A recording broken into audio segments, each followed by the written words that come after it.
Welcome to the What Really Happened radio show. Because World War III is a really bad idea. Here is your host, Michael Rivero. And aloha, America. Welcome to our show today. It is Tuesday, March 8th, 2016, getting into the week here. We got a lot of stuff to talk about today. The phone lines are open, 877-300-7645. Tom is in our control room, twiddling the dials, keeping us out of trouble, ready to answer the phone when you call on in. Quick program note, in our third hour today, Michelle Rosen of the Tylenol murder case will be joining us to talk about this new theater production in Seattle. The story of the cover-up and the murders is finally starting to get out there into the real world. So we're going to be talking to her about that. Now, getting into the news here, as you know, more elections, more primaries, caucuses today, including here in Hawaii, where already there are accusations of dirty tricks by the Ted Cruz campaign. It seems like they're repeating that little stunt. You remember, I think it was back in Iowa, where somebody inside the Cruz campaign was sending out emails to voters saying that Ben Carson was ready to drop on out, so don't waste your vote on Ben Carson. Give it to Ted Cruz, because otherwise if you vote for anybody else, it's really a vote for Donald Trump. And they got called on it. Looks like they're doing it again, where they sent out a mass email to voters in Hawaii saying that Marco Rubio is about to drop out. And so don't waste your vote on Marco Rubio. You've got to give it to Ted Cruz so Ted Cruz can defeat Donald Trump. The Rubio campaign, of course, is absolutely denying reports of their demise.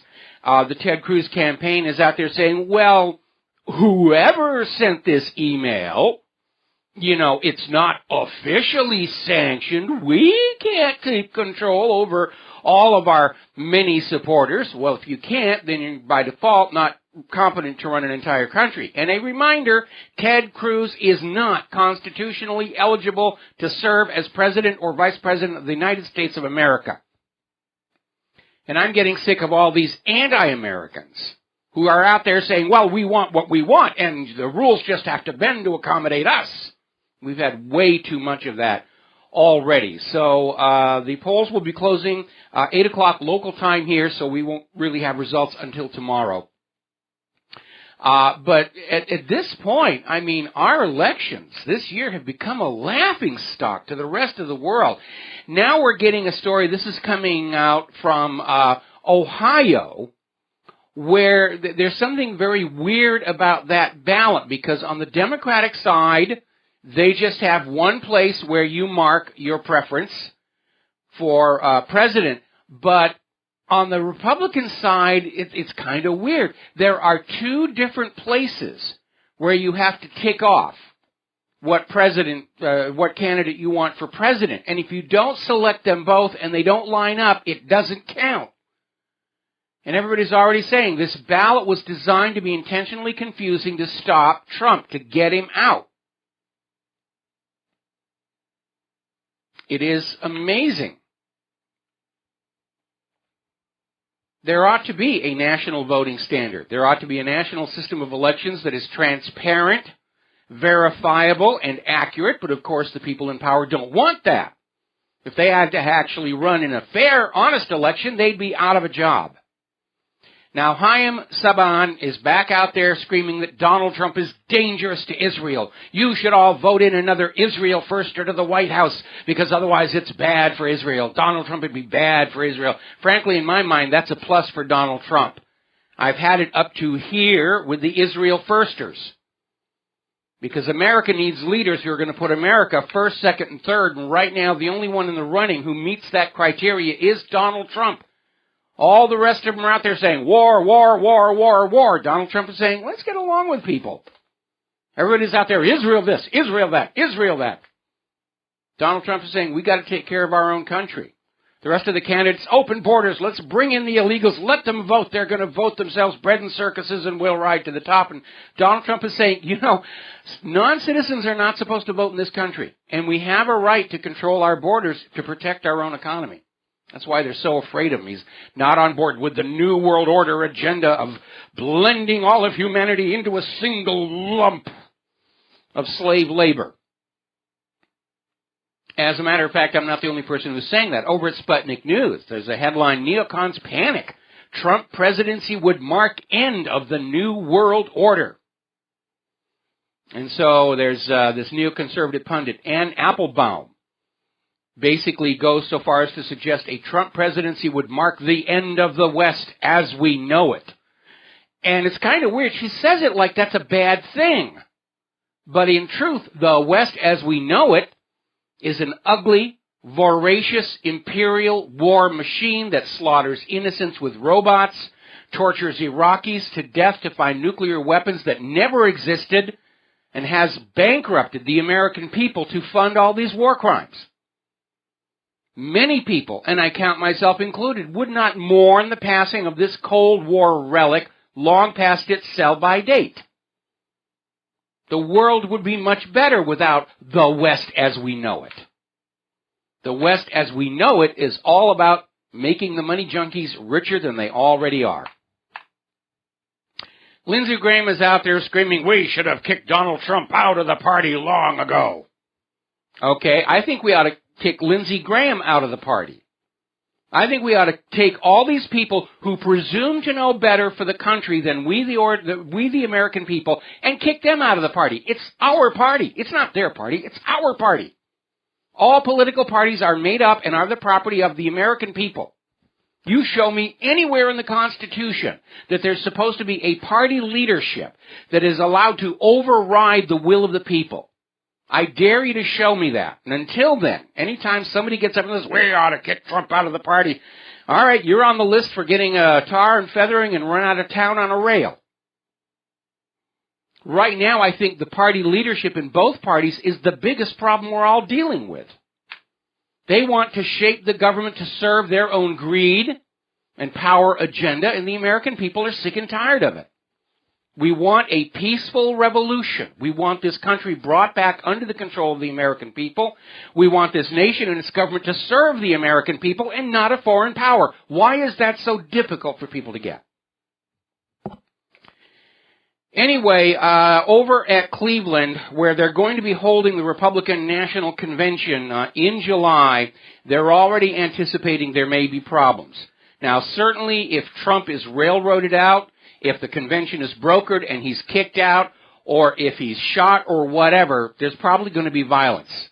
And the Cleveland police are fully on board with that. They're buying $50 million worth of new riot-controlled gear specifically for the Republican National Convention.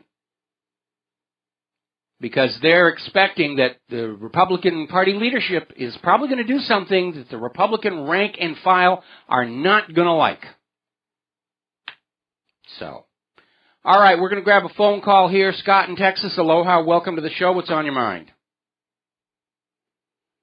Scott, are you there? Can you hear me? Hello. There you are. I could not hear Scottness. What's on your mind? Y'all were talking about the cops yesterday, yep. And, everybody's really having a big problem and a fear and all this good stuff, bad stuff, however you want to look. But what I wanted to get to is what we're doing here in Texas, and I'm doing this, so I'm speaking purely from experience, is studying the law. And once you actually know what the law is, you become empowered. And then you know when the police are actually breaking the law. And then once you know that they're actually breaking the law, then you can file criminal complaints against the cops. Mm-hmm. And then when the judges don't follow through with them, then you indict. I indicted a judge here in Dallas. Okay, I'm going to have to ask you to hold. I'm going to have to ask you to hold here because we got to take a 4-minute break for commercials. But I do want to come back and hear this story because you're raising a very good point. We'll be right back.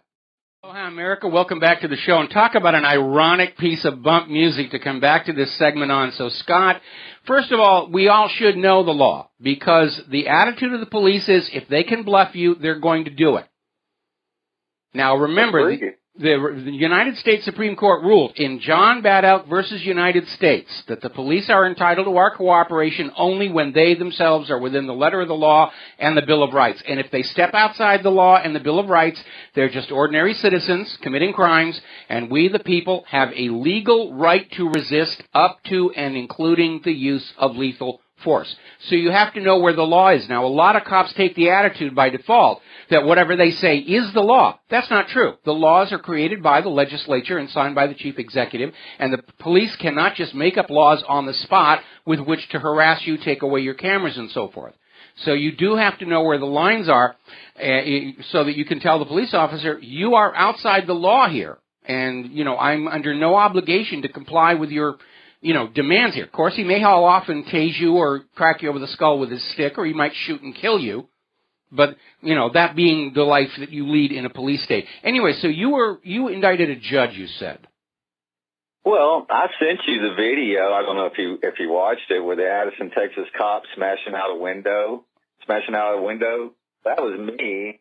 And it's because I knew what my rights were. I mean, y'all can check it out. There's the hate trolls that just bombarded are astounding. It's kind of amazing. But let's just kind of slow down and back up for a minute, because we need to get back to the actual brainwashing of the people. And I'll just pick on my own fellow Texans here, because hey, first of all, how do you spell Addison? Because I'm searching for what you sent me. Addison. Addi. Okay. All right. I'm looking for this now. Thank you. Yeah, it was a long time ago. Okay. Then I may have put it up and completely forgotten about it.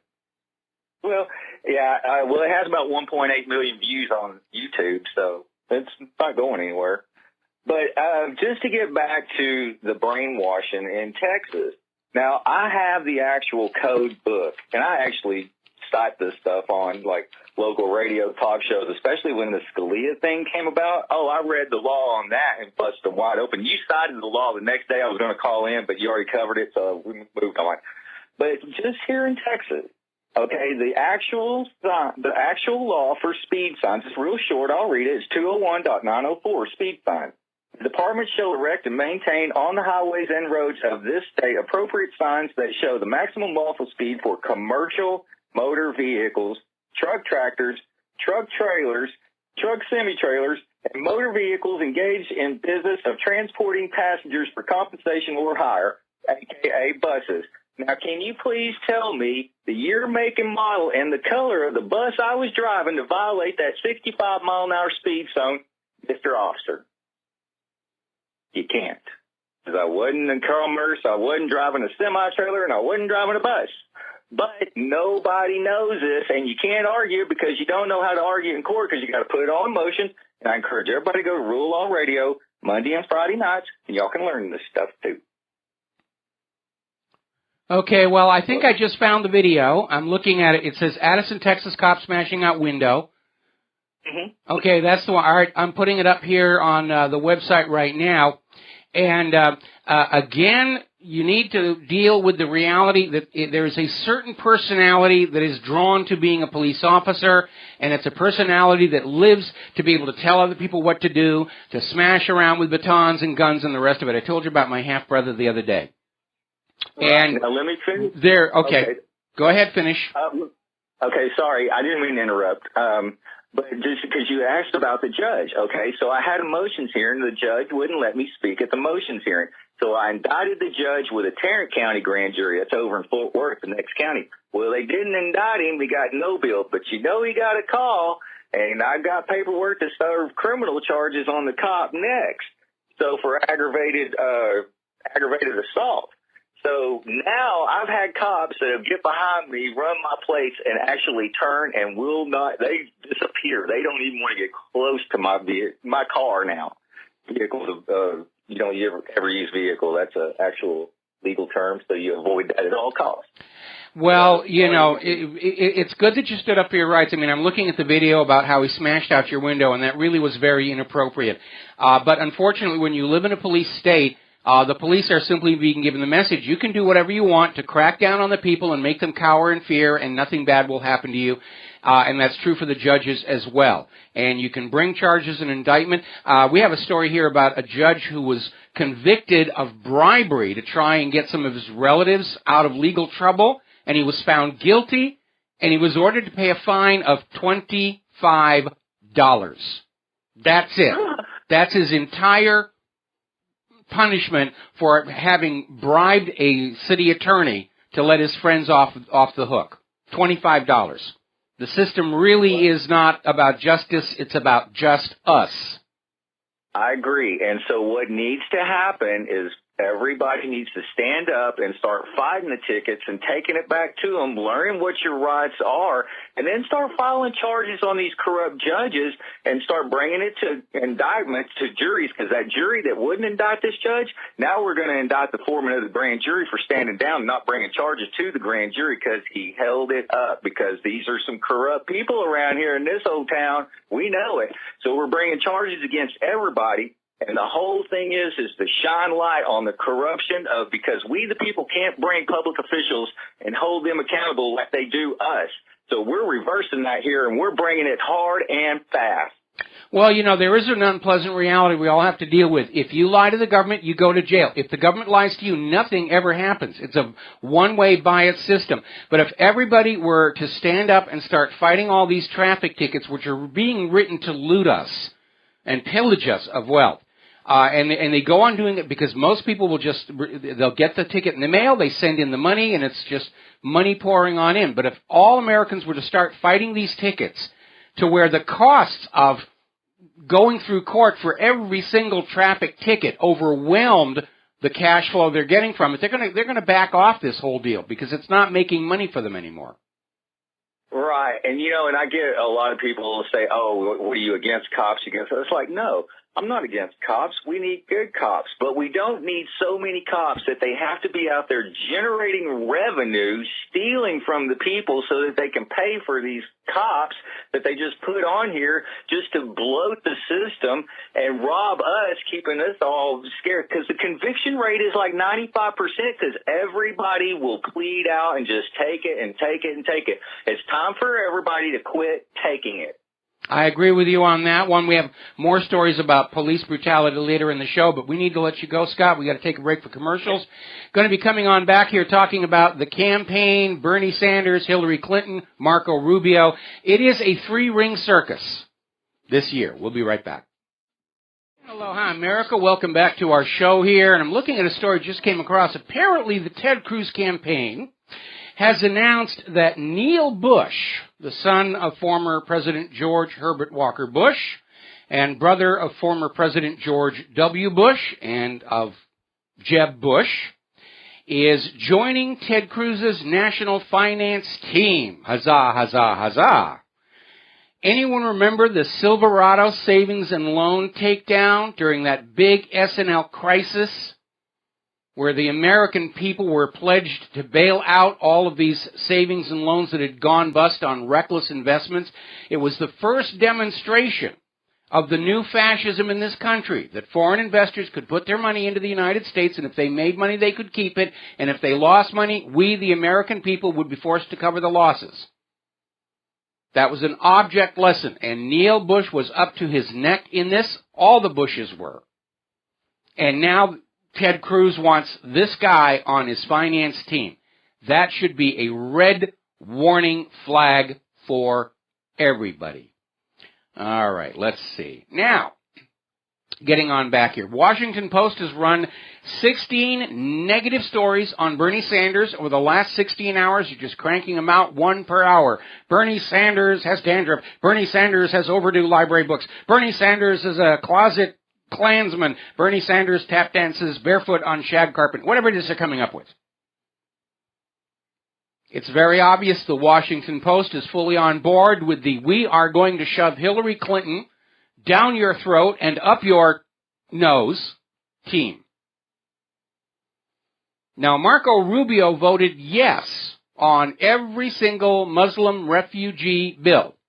Hillary Clinton is out there talking about tearing down the barriers. They're fully on board with the New World Order, where they're just going to blur all of humanity together. Look at what's going on over in Europe right now. from the refugees driven out of these U.S.-created war zones into Europe and all the problems it's causing, and they want to bring that here. And if you don't want to have that kind of friction here, they're going to scream, oh, you're a racist, you're cruel, you're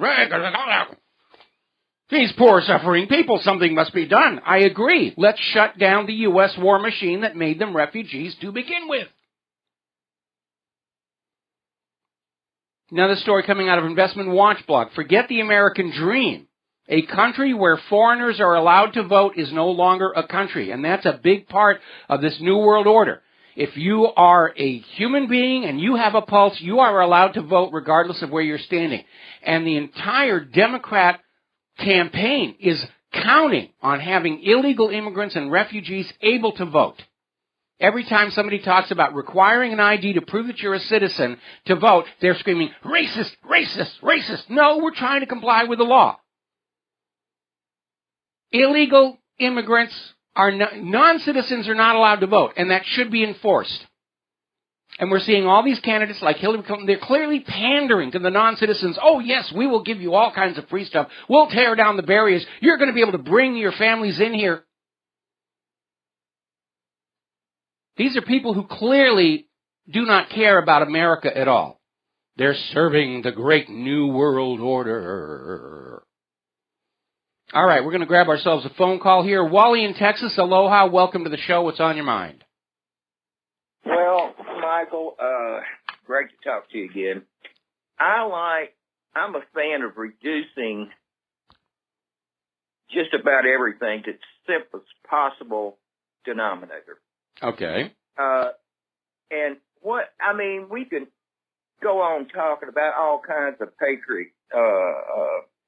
patriotic statements and examples, but nothing says it any more clear to me than telling somebody, look, just Google 7277. Mm-hmm. Nothing else.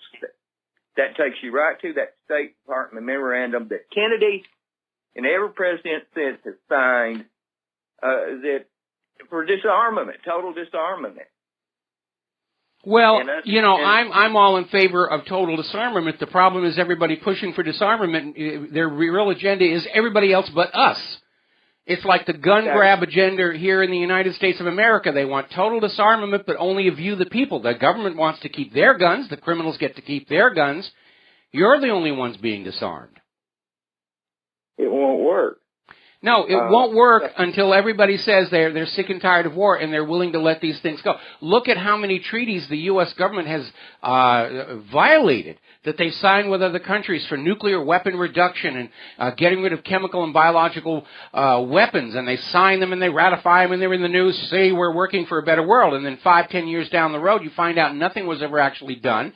And these warehouses are still full of these dangerous chemicals, these dangerous germs, and now, of course, they're spending more taxpayer money to upgrade the tactical nuclear weapons, put, chrome on them and, cup holder and a bunch of other expensive stuff. Yeah, one of the things that I agreed with my father on, which a very old truism, which applies to this to some degree, I think, is a lock is there to keep an honest man straight. That's just how much you can trust the honest man when it comes down to the bottom line. We got to have guns. Well, we certainly have to have guns. I mean, crime is rampant in this country because of the economic decline, because of the fact that the borders are open. And a lot, Donald Trump was absolutely right. A lot of the people coming across the border through these open gates are people fleeing prosecution in their own country. And the hope is, I'm sorry. I was going to say, and yeah, the crime is going up. Plus, we have our own government spending your tax dollars to give assault-style military weapons to Mexican drug criminals through that Fast and Furious program. Those are coming back up here. And those are being used to commit crimes. Yes, sir. Where I'm coming from is hope lies in Donald Trump, and trust lies in Donald Trump. And he's our only hope for what can happen, to turn this thing around. And I don't have 100% confidence in that, but I'm going to vote for the guy. Well, I'm in agreement on that. First of all, after we've been burned so many times, trust is a four-letter word for me. So is hope. But I'm supporting Trump because he's not part of that establishment, and because the current establishment is so obviously terrified of him. That has to be a good thing. Remember what Thomas Jefferson said is, a little revolution now and again is a healthy thing for a country, and Trump gives us a chance to have a peaceful, blood-free revolution to kick out the accumulated pile of corruption and rot and Israel first and military-industrial complex and medical-industrial complex, and basically get back to a government that's going to be looking out for the overall good of the entire nation, not what's best for corporations, Wall Street, and Israel. I'm going to do the best I can, but I'll believe it when I see it. I'm afraid, there are tremendous, massive forces arrayed against Donald Trump. We are seeing cheating. The media is out to get him. Foreign governments are out to get him, all those who are on board with the New World Order. And we're seeing all these people talking about, let's just go ahead and shoot the guy and get him out. I mean, which I think could trigger a revolution. And if it does, I know which side I'm going to be on. You know what Donald Trump has done, don't you? Here in Texas, what you'd say about it? Yep. He stomped an anthill. Yeah. He really has. Yeah. All right, well, listen, we're coming up on a commercial break here, Wally, so I'm going to have to let you go. Thank you very much, and we don't have enough time to get this next call, but Daniel in Canada, I'm going to get to you when we come back from this next commercial break. Turning to the war zones, we are hearing that Washington's objective in setting up these two air bases inside Syria, neither of which has the permission of Syria's government to be there, this is the opening step to break Syria into multiple parts. A little part for the Kurds, the part with the oil under U.S. puppet rule, and Assad and his people just get the little piece of dirt and dust over here. We'll be back after these few words.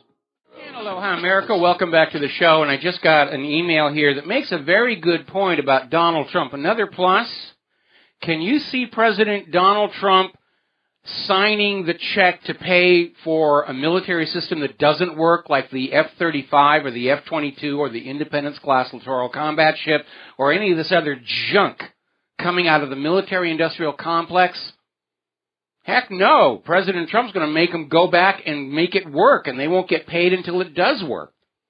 That's going to actually save us money in the long run. That's another reason to have Donald Trump in there. All right, we're going to grab ourselves a phone call. Daniel in Canada, aloha. Welcome to the show. What's on your mind? Yeah, hi, Mike. Just another reason to be against Hillary Clinton and go for like Donald Trump or even Bernie Sanders. I think, obviously I can't vote in Canada for you guys, but well, just walk across the border. They're not going to check your ID. You can come in here and vote all you want. I can go 3 times. But this neocon, Robert Kagan, yes, at American Enterprise. No, he's at Brookings Institution, and his brother Frederick is at the American Enterprise Institution. They're both calling Trump Frankenstein, and they're throwing their support behind Hillary. And it seems it doesn't matter whether you vote for red or blue. These think tanks dictate U.S. war policy. Well, like I've been saying all along, the U.S. has gotten itself into a situation where only a bloody world war is going to get them out of the mess they've made.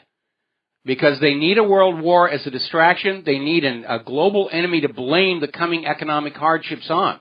If the economy unravels and they don't have somebody to blame for it, the American people are going to point that finger of blame where it richly deserves to go, Wall Street, and their cronies in Washington, D.C., otherwise known as Sodom on the Potomac. And every time the U.S. government and banking system gets into a mess that they can't get out of, they get into a world war to distract from it. Crash of 1907, World War I. Crash of 1929, World War II. Crash of 2008, and the U.S. is already, in 17 different countries, killing people with robots, torturing innocent people to find nuclear weapons that don't exist. I mean, we're there. We're on the doorstep of World War III. And that's why all of these think tanks are saying, the only way out of this mess is a world war, And all of the candidates are out there saying World War, and that's why Trump is such a threat, because it's the only person up there saying maybe we can just get along with these other people. And that's why he's such a danger. What the war powers wanted, what the money junkies wanted, was a November election where it doesn't matter who we vote for, because all of the candidates arrayed before us are pro-money junkie, pro-war, pro-let's invade everybody and solve our problems by stripping other nations' wealth and bringing it back home. And Trump offers an alternative, and that's why they're so scared of him. Yeah, I'm just curious to see how deeply involved Robert Kagan's wife, Victoria Nuland, was in the Benghazi and Libya fiasco. Wasn't Robert Kagan one of the authors of the PNAC document?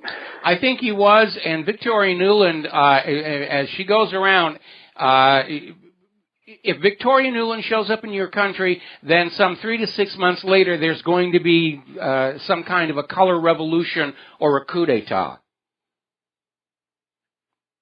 Exactly. They want to start a world war. It could be Ukraine, could be Syria, could be Lebanon now. Who knows? And the problem is, as I've been telling everybody, the United States is not going to be able to win this war conventionally.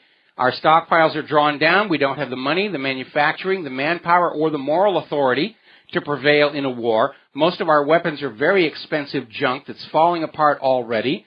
And that means that on the day when the U.S. government realizes they are losing the war conventionally, they'll resort to the nuclear arsenal and will probably lose even then. Exactly. Listen, Mike, I was going to ask when you're going to have Christopher Boleyn back on your show. I'll have to get in touch with him and see if we can get him back on the program. Okay? All right. Cheers. All right, thanks a lot. We're going to switch over to Matthias up in Canada. Aloha, welcome to the show. What's on your mind today? Hey, Michael. I just wanted to pass on a compliment and then get to my point so I don't embarrass you. Mm-hmm. I just realized the reason that you're so easy to listen to is because you don't have any bad speech habits. Like, you don't use filler words. You don't have and so that's one thing really good. Well, I catch myself at it every once in a while, but I am trying to work on improving that. I actually was listening. Okay, is he going to use filler words? And until I forgot about doing that, you didn't do it. And compare that to Alex Jones, who's always going, Well, it's just different styles. Different styles. Yeah. I repeat things a lot. And the reason that everyone loves you is because you're humble, intelligent, you got a kind heart with charity and stuff, and like a handyman working for NASA, fixing things, building things. Yep. I mean, you're one of the good guys. I'm a guy. Anyway, I'm a guy. That's it. You know. Well, anyway, let's. I'm starting to get embarrassed. Let's get on to what you want to talk about. Yes. Okay, I've got a really quick next list here if you want to play. I love your meme for Fox News, the We Hate Donald Trump network, and I'd like to recommend one for Ted Cruz. From now on, let's just call him the Canadian. Well, I always put his name on my website as Ted Born in Canada Cruz, and now it turns out for the first 12 years he lived here, he was an illegal immigrant. I mean, it's just absurd that this guy is still in the race. I know. Next. I was looking at him and I thought to myself, oh, that Canadian. But then it's funny because then I realized, I'm Canadian. Why am I? Anyway. I like Canadians. Okay, but the rules are the rules.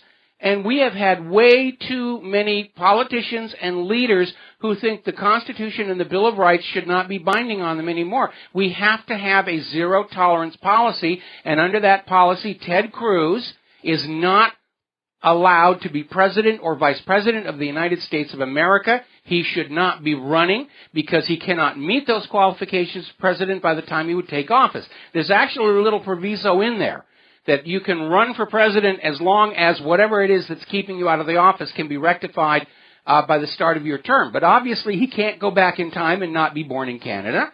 He can't go back in time and tell his mother not to renounce her U.S. citizenship to become a Canadian citizen. He can't go back in time and remind Mom that she had to fill out paperwork at the local U.S. consulate to make him recognized as a U.S. citizen. So he's kind of stuck. In fact, looking at this fact that he was an illegal immigrant for 12 years, he should not have even been allowed to be in the Senate. Should not even be allowed to be in the country. Yeah, well, we'll get him a green card. If he'll step down from the race humbly, we'll get him a green card, okay? Yeah. Like you said yesterday, you're not allowed to rise to high office unless you're like a pedophile or a rapist or you murdered somebody or something. I think this is the Ted Cruz self-destruct. It's that he's allowed to be high up there because they can pull him down or threaten to him or blackmail him or control him with the fact that they can just quietly say, hey, look, you do what we say, you vote this way, or you drop out of the race, or we're going to successfully push through the lawsuit about the fact that you're not allowed to. Could very well be, but it stops working when the public becomes aware of it. And whereas the public might be sympathetic to a politician who's being blackmailed over some youthful indiscretion, in this case, the people are very angry over how many politicians ignore the Constitution and the Bill of Rights, and they are not sympathetic to Ted Cruz for being in this race. And apparently the first two of the lawsuits have just been thrown out of court capriciously by the judge and the judges, and every time they do it, the American people are getting angrier and angrier. And they're being fed up with being told who the candidates will be when it is the rightful area of the American people to make that choice. We're supposed to pick our own candidates, and then we vote for which candidate goes in. That's the way it's supposed to work. And we have a party leadership and an entire media and government corporate structure that are dead set on allowing us to have the rights and authorities under the Constitution and Bill of Rights that we're entitled to. And they're not privileges. They are rights. The deal is, when you recognize that Constitution and the Bill of Rights, you're not allowed to tinker with those. That's what a right means. The government may not trespass over these areas.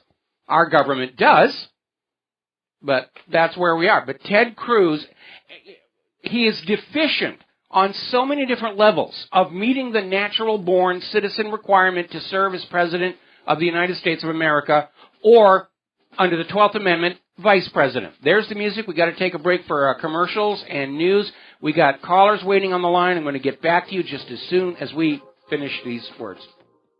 Aloha, America. Welcome back to our show. Hour number 2. The phone lines are open, 877-300-7645. We've got a couple of callers waiting. George in Texas, thank you for being so patient. What's on your mind today? How you doing, Mike? You know, I know Donald Trump destroyed Jeb Bush with the 9/11 argument, and I really think Jeb Bush should go a little bit further with the re-examining 9/11, and that is going after the Patriot Act, saying he will not renew it and abolishing the TSA, because these were a result of the September 11th. And if Donald Trump is so serious about not subsidizing failure and incompetence and inefficiency, you know, Ted Cruz and Marco Rubio both voted to extend the Patriot Act. And he can always make the argument back in the 1970s when we had the FLAN, the Sudanese Liberation Army, and the Weather Underground. We didn't need no Patriot Act. It was good old police work and due process that put these people behind bars. Well, you know, I mean, if you want to talk about an epic degree of failure, the Department of Homeland Security and the TSA have never actually found a real terrorist, with all the groping of our crotches and molestation of our little children and theft of all of our personal electronics. We're all supposed to just accept that as the price for security and safety. But they've, in going on 12 years, they've never actually caught a real terrorist. It's not there. Let's talk about the complete incompetency of the National Security Agency, which absolutely cannot track down any cyber criminals or any real threats to our country. They're just busy stealing our business secrets, stealing copies of pictures of our naked girlfriends or boyfriends to abuse themselves with, and otherwise they're completely, totally useless. So let's get rid of them. Even Hillary Clinton's deleted emails, they can't seem to find. No, they couldn't find those. All the stuff that was on Lois Lerner's hard drive, they weren't able to come up with that. You know, it's just... what good are they? What good are they at all? Except to wave at us as a boogeyman saying, you better be careful what you say. Better be careful what you type online. The NSA is going to find out. No, they aren't. I can hide from the NSA. So can you. We proved that with our encryption challenges. Okay, so the NSA is a complete, total waste of money. Let's shut them down. DHS, waste of money. TSA, waste of money. Absolutely. And, you know, what we'll do is we'll take those giant data centers the NSA built and we'll turn them into a public backup system where all of our data is saved, which protects us from the fact that modern computer hardware is now value engineered, planned obsolescence. They don't want it to last more than 5 years, and they won't guarantee the safety of your data. So let's just have a public backup facility where all of your stuff is backed up automatically for you. I mean, I'm being facetious here. I mean, the sell it off surplus, whatever. But the fact of the matter is, look how much money has gone into all of these various agencies. There's feather bedding. You've got the Securities and Exchange Commission that looked the other way while Bernie made off with the loot, was ripping off his investors for $65 billion. You have the Minerals Management Service that knew the blowout preventer on the Deepwater Horizon was 4 years overdue for preventive maintenance and didn't do anything about it because they're all buddy-buddy with the industry executives. You've got the Food and Drug Administration that's turning a blind eye to the dangers of GMO and vaccines. Same thing with the USDA. None of these agencies are doing the job that we're told they do for our tax money. So let's shut them all down. What about the Department of Energy? They can't seem to find those leaking nuclear power plants. Oh, man, is that getting out of control? Now they've got another one that's contaminating its environment. So, you know, the thing is, Donald Trump is serious about not funding, subsidizing inefficiency, incompetence, and failure. I mean, that's where he should put the axe to. I agree. I absolutely agree. You know, and like I said, this government, we need a cash for clunkers law for the U.S. government where we take our bloated, costly, inefficient government, we take it over to the junkyard, we put it in a little mash-up machine and scrunch it up into a little crumpled metal art piece, and then we get, each American gets a check for $50,000 with which to buy a new, smaller, more efficient government. That's what we need in this country. Yeah, and somebody sat there and said, an economist saying, if Trump has his way with the budget, it reduced down to the size of the government back to 1996 level, which wouldn't be too bad. I don't have a problem with that. I mean, you know, government is just huge. It's gargantuan. It's the most expensive thing you're ever going to be forced to buy in your life. Are you getting value for your money? Of course not. Well, absolutely. Back in 1946, they reduced the size of government by 80%, and the economy bloomed. Well, yeah, because the war was over. The smaller the government you have, the better the economy is going to be. That's inescapable, because government and taxes to support government are a brake on economic activity. And when the government grows too big, it's like a tumor. It's going to kill the host, and that's where we are right now. Anyway, listen, I am loading up on lots and lots of phone calls, and so, George, I'm going to let you go and switch over to Nate in California, who's been waiting very, very patiently. Nate, what's on your mind? Yeah, hi, Trump. I'll make it quick. I've been noticing a pattern at work on people who are on the fence with Donald Trump, that the more the corporate media attacks Donald Trump and fixates on him, the more he's gaining sympathy from those viewers. So several people on the fence with Donald Trump are kind of sympathizing with the fact that he's getting attacked. There's been a phone call here. Well, I don't think it's sympathy so much as the fact that Americans are sick and tired of the establishment. They're sick and tired of the money junkies. They're sick and tired of the military-industrial complex, the medical-industrial complex. They're sick and tired of all these dual citizens with Israel who put Israel first. We've had it, and all of a sudden we have a candidate that is clearly loathed by that establishment that we loathe. So remember, the enemy of my enemy is my friend. I think that's what's going on here. Yeah, I agree. Thank you. All right. I appreciate it. All right, we're going to switch over here to Joe in California. Aloha, welcome to the show. What's on your mind? Hi, thank you for taking my call. I wanted to say a couple of things and kind of recap some of the stuff that your previous callers discussed. Mm-hmm. One of them was the individual that said, as long as you know your rights, there's no possible way the police would end up not killing you. And that keeps making me think of the qualified immunity where the police unions claim they're qualified to make mistakes, so the homicide is justified in the end, and the DA's office erases all charges. You know, it's just, that's... I disagree with that. Obviously, I disagree with that. Again, because first of all, these cops are on a disproportionately high usage of these dangerous prescription psychiatric medications that can trigger violent behavior. Second, because of the nature of the personality that is drawn to police work, the fact that people with higher IQs are screened out of the police force. These are all situations which lead to a set of circumstances that lead to the possibility of the police just acting completely out of control, which we're seeing all over the country. Something has to be brought to bring the police back under control, to return them to being the servant of society rather than its master. And that, again, that goes back to that Supreme Court decision, John Bad Elk versus United States. The police have to be within the letter of the law. They don't get immunity. If they are outside the law, you have a right to defend yourself up to and including lethal force. I was just saying that the argument they make constantly is qualified immunity, or they say the body cam battery was dead or the audio was turned off. Yeah. Whatever it is, it's just to protect the public unions. The other stuff was Cruz was on a recent radio show where he said, I'll support either of the 14th Amendment changes, whichever one addresses the natural born citizen issue for me. So he's aware. He just, no one's really brought it up. And for the TSA, I know they stole millions, and then, they fought over the change that accumulated in their little baskets. Even though it wasn't their change, they wanted to spread it amongst themselves. Okay, can we back up here just a little bit? Okay, first of all, the 14th Amendment did not change the natural born requirement. Okay, well, of course he knows it. On the radio. Yeah, of course he knows it. Okay, we got to take a break for commercials, Joe. Thank you very much. We'll be right back.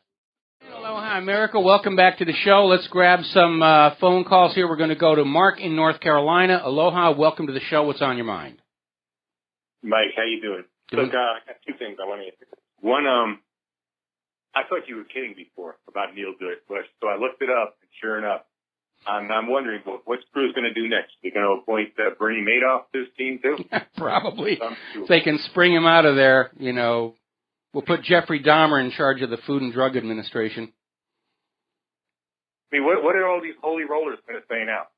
That's what I'm wondering, like Glenn Beck and all that, What are they going to say now that he's doing this? I mean, any respect I have for the man goes down the drain by doing something like this. He shows me he's a total phony and fraud.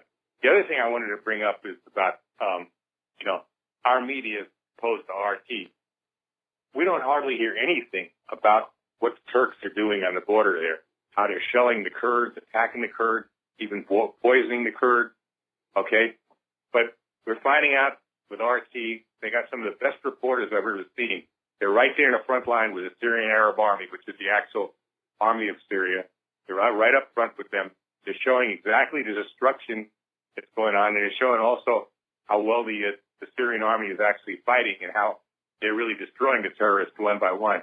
So, I mean, I don't know what's wrong with the media in this country. I mean, I do know they're compromised.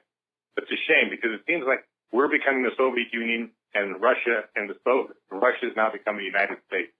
Well, it has been a tremendous reversal. What's going on here is a repeat of what we saw in early 2001, where all during the spring and into the summer, the U.S. government was telling other governments around the world that the U.S. was going to be invading Afghanistan in October of 2001. We were not told that by the American corporate media. We were being fed Gary Condit and Chandra Levy and sex scandals and the rest of it, so that when 9/11 actually happened, it caught us completely by surprise, and the gut reaction was to just go along as the U.S. government said, oh, it came from Afghanistan, we must invade there. Then, of course, they said it came from Iraq, we must invade there. And 9/11 has now become the catch-all excuse. Anybody that they want to invade, oh, they may have been involved in 9/11. What I suspect is going on right now is they don't want the American people thinking about what's going on in Turkey or Syria, because they're trying to get to a situation where there's going to be a big bang that can be blamed on Russia, and they want it to be a big, complete, unexpected surprise to the American people to maximize its emotional impact. I just want the people to understand it, okay? Like that idiot Rubio was going off about Article 5 of NATO when the Russians first shot down, had their plane shot down. I just want people to understand it. Are you willing to give up your sons, maybe even your daughters, and as a matter, or are you 18-year-olds prepared to go to die to protect the Turks against the Russians or the Syrians or anybody else That's what I'd like to know. Well, we ready to finally tell this government, no, we won't fight for you.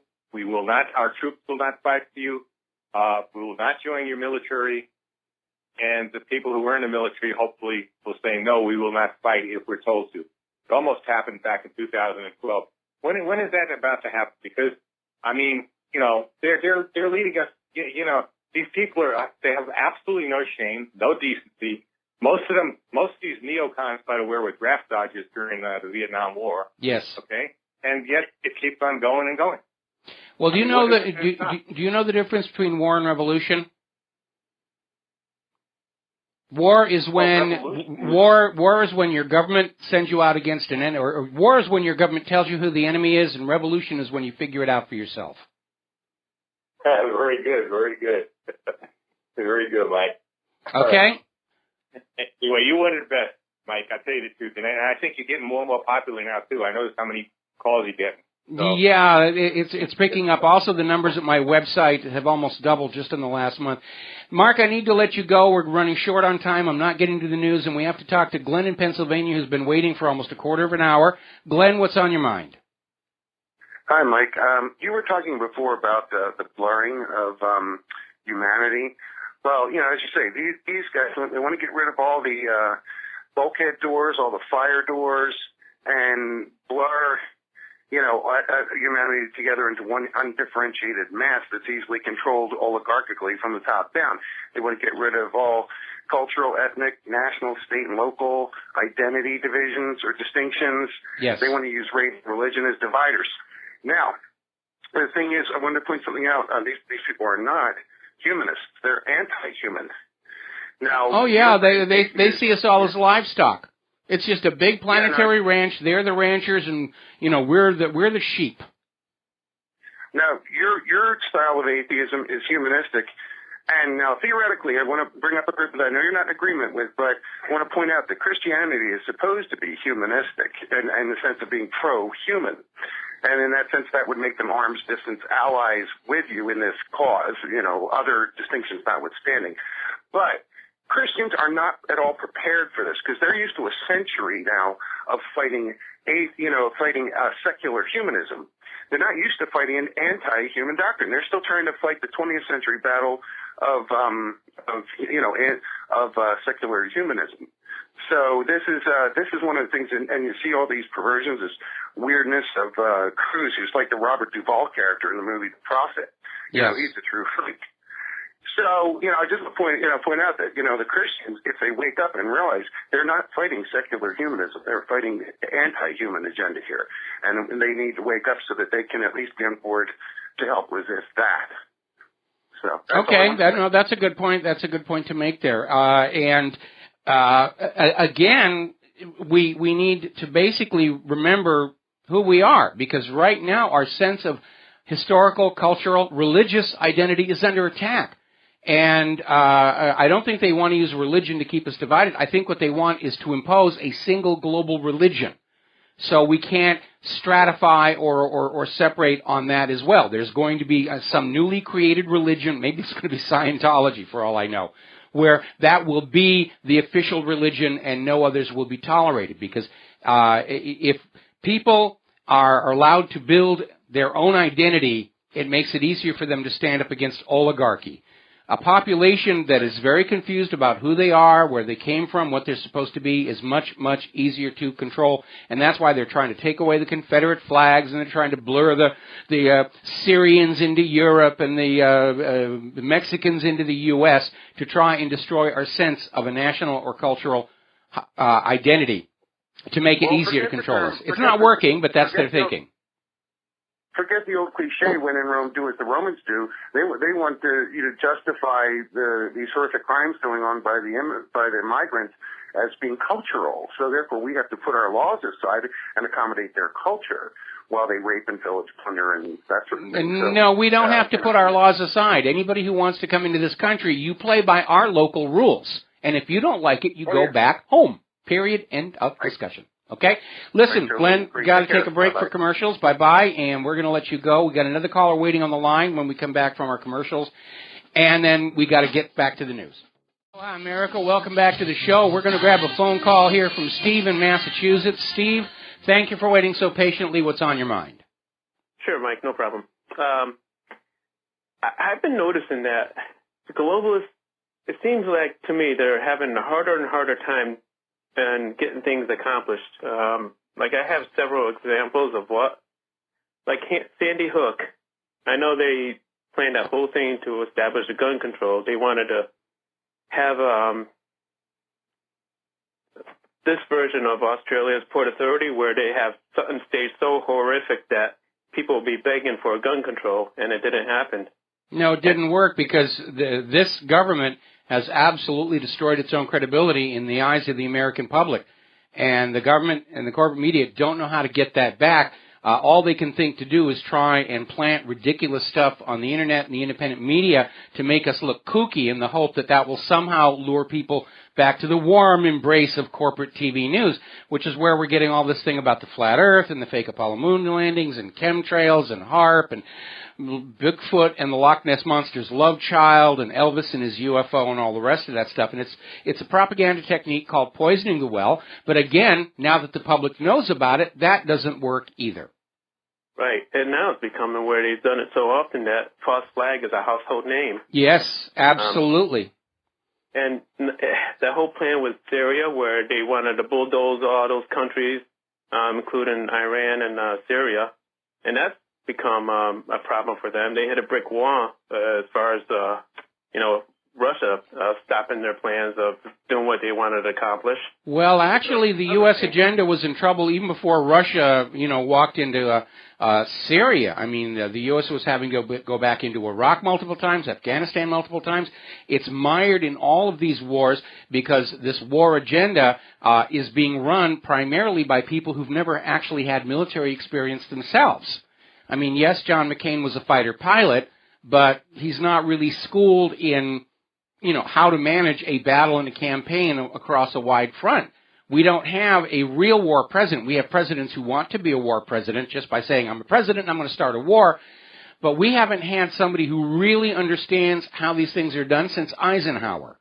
And they keep botching it up. One foreign policy disaster after the other, after the other, after the other, because they're listening to wishful thinking down there at Foggy Bottom, and nobody is doing a careful analysis of how anything could go disastrously wrong. Right, and two more examples is the corporate media. They're not getting the ratings like they used to. It's actually leaking like it's gas, whereas people are regarding them as a joke now. It's almost quite embarrassing. Yeah. The way people are just going away from the media. And another one is the presidential candidates. So you see how, everyone's going anti-establishment. So you can tell people are starting to get awake, and yes. The Internet is helping, and people are starting to have a mass awakening of what's going on, and it's helping. Yes, it absolutely is. It is a mass awakening. It's almost starting to feel like the 60s again, with this absolute revulsion of the politicians, the system of government, the corporate media, the domination by the banks. It does feel like we're hitting into another season of turmoil that will bring about some kind of change, and hopefully we're going to get through this thing peacefully. Although, as we know, looking at what happened to the Occupy protests and how they're gearing up over there in Cleveland even now, we've reached a stage where when the public stands up and says, we're not going to take it anymore, there's somebody with a taser and a club to beat them on the head and say, yeah, you're going to go on taking it, because that's what this is all about. And we have become a police state. There's no question about it. Anyway, listen, Steve, I got to let you go. I really need to get back onto some of these talking points here. Before we get back to the news here, as we came out of our commercial break, I am not kidding you. Over on the We Hate Donald Trump network, formerly Fox News, they were having a story about how the sudden rise of Donald Trump's campaign popularity looks just like the rise of ISIS. I mean, how can you even attempt to link the two? But that's what they're trying to do, that we should be suspicious of Donald Trump's popularity because of how popular ISIS was. Actually, ISIS wasn't popular at all. It was all a manufactured propaganda campaign. But, I mean, that's how desperate they are right now. All right, Another phone call. Frank in London. Aloha, Frank. Welcome to the show. What's on your mind? Hi, it's the mainstream media and all this diatribe against Donald Trump. It's just I think it's a last throw of the dice, and desperation is getting so childish, and it's childish. It has nothing to do with any intellectual debate or anything whatsoever, and now we seeing what the tabloid type of mentality of the mainstream media. You know, they're fully exposed now. It's a bit of a joke. I look at it and it's pathetic. It is. It is very pathetic. The problem is once you start down a path of sensationalizing propaganda to your readership, you have to keep growing, because you start with something, you know, building burns down, and you do that enough and everybody's numb to it. So you have to get bigger, and you have to get more spectacular. And in their attacks on Donald Trump, because they've been doing this all along, people, they're tuning it out. They know it's all lies. So the lies are having to get bigger and more spectacular. Now they're trying to claim that Donald Trump is somehow aligned with ISIS. You know, they're trying to say he's the reincarnation of Adolf Hitler. I'm already making up a series of spoof graphics about how Donald Trump personally nailed Jesus to the cross, and Donald Trump shot down the Hindenburg, and Donald Trump assassinated John F. Kennedy, to throw on out there to illustrate just how absurd this corporate media campaign has become. And it is. And at this point, what I would love to see happen right now is for every American who is just fed up with the status quo and the establishment, go on out and work for Trump's campaign. Vote for him in such numbers that they can't get a brokered convention, that the election fraud is not going to be able to take it away from him. We need to generate not just a victory, but a landslide for Donald Trump in order to keep him and our nation safe from those who would try and steal it back. Well, I think what they're frightened of, if Donald Trump gets into power, I think the metaphorical bovine excrement will hit the fan for them, and I think that's one of the problems. And by the way, when the Syria issue began, and America, Obama was talking about invading Syria and bombing or fighting Syria and sending in troops and all that, did they think that the Syrian army was some kind of inanimated objects that doesn't fight back? Didn't they think that people would be going back in boxes, or they simply don't care? Oh, they don't care. They don't care how many American kids are going to get killed in this thing, because they're fighting for the greater good, the greater objective, whatever. The U.S. appears to be getting ready to try and make the same mistake they made in Vietnam, where they're going to try and win the war from the air, forgetting about Russian air superiority. Even NATO is saying that Russia is a far more potent, at lower cost force than the equivalent U.S. Force is. And yeah, the Syrian army, they're battle-hardened. They've been fighting the U.S.-backed terrorists for going on 5 years. Most of those young troops that are being sent into Syria now are recent recruits, and they're not going to be ready. And they don't, you know, the U.S. is relying on the technological advantage. We have the M16, and they just have the AK. But, the reality is that the U.S. weaponry isn't as good as they like to claim for us. And yeah, I think when the U.S. invades Syria, especially with Russia giving air cover to the Syrian army, it's not going to go well at all. Anyway, listen, Frank, I got to let you go. We're going to take a break for commercials, and we'll be back for more news from the war front. And aloha, America. Welcome back to the show. We're going to go to the phones here to, Laura in Kansas. Aloha, Laura. Welcome to the show. What is on your mind? Hello. Yes, Mike. Hello. Thank you for taking my call. I was wondering, today I was listening to an interview with Catherine Austin Fitz, and she was discussing how there's $40 trillion that have gone missing from our government. And it made me so mad. In fact, I just emailed you. I made basically like a sign to put on my Facebook with a "Don't Tread on Me" flag, basically asking where has the $40 trillion gone? We the people, your bosses, want to know where $40 trillion that was ours went to.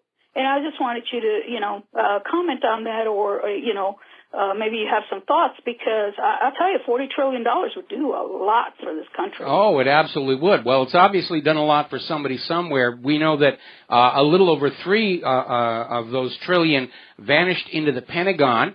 That was admitted to by Donald Rumsfeld the day before 9/11. Should have been a huge scandal, but boy, Donald Rumsfeld was really lucky. 24 hours later, 9/11 had happened, and the corporate media forgot all about the missing trillions from the Pentagon. We know that vast amounts of money have vanished into Afghanistan and Iraq. We have spent more money on the reconstruction of Afghanistan than we spent on all of Europe at the end of World War II, and by golly, we can't seem to find much of anything that money actually built. What's obviously going on is it's being grabbed and put in people's pockets all the way along the pipeline. It's just completely out of control, and from the point of view of the U.S. government, it's just ink and paper, so they're going to go on printing it up and handing it out to get people to do what they want them to do, and ultimately we, the American people, pay the cost for all of that through increased inflation. And the fact that $40 trillion is technically a loan from the Federal Reserve to the U.S. government that has to be repaid. And did you see where the Bangladesh government is suing the Fed because there was a hack in the New York Fed, and they lost $100 million. Supposedly it was Chinese hackers. This all makes me very suspicious of it. All these, I would too. They're too quick to blame the Chinese hackers, and anybody who's ever dealt with computers knows that real computer criminals are going to route what they're doing through layer after layer of machines all over the planet. So when your system comes under attack, the only IP you see is the last machine in the chain, and that is not sufficient to lay blame. But again, this could be the precursor to declaring war on China. We've talked about a virtual 911, where the U.S. government crashes the financial system computer so they can say, what a horrible act of war. We were just on the verge of getting the economy running. It was all going to be sweetness and light. And those dastardly Chinese, Russian, Iranian, whatever hackers came on in and broke it. The war is on. And, a new 9/11 doesn't have to happen in the real world to be effective. Something that shut down the entire Internet and businesses would actually have far more of a widespread impact and psychological shock than just a couple of skyscrapers coming on down. Been there, done that, didn't buy the T-shirt. Right, yeah, and it would be the perfect excuse if they, if the United States or the government did a black swan event or a false flag event of saying that, maybe having grid go down somewhere in the country and say, it is the Chinese or it's the Russians, and get everybody behind them again. I'm just so tired. I hope everybody is listening, really just keeps hammering and getting people to say enough, because this is just out of control. I have 2 boys that could, are the age to be drafted, and it just makes me sick to think of them being drafted and forced to fight in a war that really has nothing to do about good or evil. All it has to do is about fleecing, somebody, or taking money from a country or resources and making somebody else rich. It's just sickening. It really is. So I appreciate what you do. I really do. I listen to you every day, and I do appreciate that. All right. Well, thank you very much for the kind words, and I hope that we can prevent your young sons from winding up with an M16 rifle breathing depleted uranium dust. So take care. We're going to let you go here. Now, speaking of war, over in Turkey, there's now a report that some of the Kurdish towns inside Syria are being shelled from inside Turkey. So Turkey is already committing acts of war against Syria, and it doesn't matter whether it's the Kurds or not. Turkey is very upset with the U.S. for wanting to protect the Kurds. And I know exactly what's going on here. The U.S. goal is to break Syria apart and create a new Kurdistan out of part of Syria, part of Turkey, and part of Iraq as part of this global agenda of balkanizing the larger nations in the Middle East into smaller, weaker nations that Israel can push around. That's been on the table for a very, very, very long time. Obviously, Turkey does not want to lose any of their real estate to a Kurdistan, neither does Syria, neither does Iraq. And that's why they're running into trouble. Now, over the weekend, the Turkish government seized a popular opposition newspaper, Zaman, drew international condemnation and apparently not caring about that one whit, the Turkish government has now seized the Sihan news agency on the pretext that they are convinced that these reporters were planning a coup d'etat. No evidence, of course. Erdogan thinks it, therefore it must be so. Over in Yemen, the Blackwater mercenaries have not been doing very well. They're not living up to their advance billing, and so apparently an official with the Yemen Defense Ministry, that's part of the puppet rulers, have pink-slipped Blackwater. They're bringing in DynCorp mercenaries to take their place. It's not going well over there in Yemen. Everybody went on in, figured it was going to be a walk in the park. These are just primitive Yemen people, and they'll be easy to push around. No, they aren't. And that's because all the mercenaries who are going in there with all their fantastic equipment, they're there for a paycheck. They're not strongly motivated to take risks. And they're up against, they're up against an indigenous population who are not fighting for money, who are not fighting for a flag. They're fighting for their homes, their businesses, their loved ones, all within eyesight.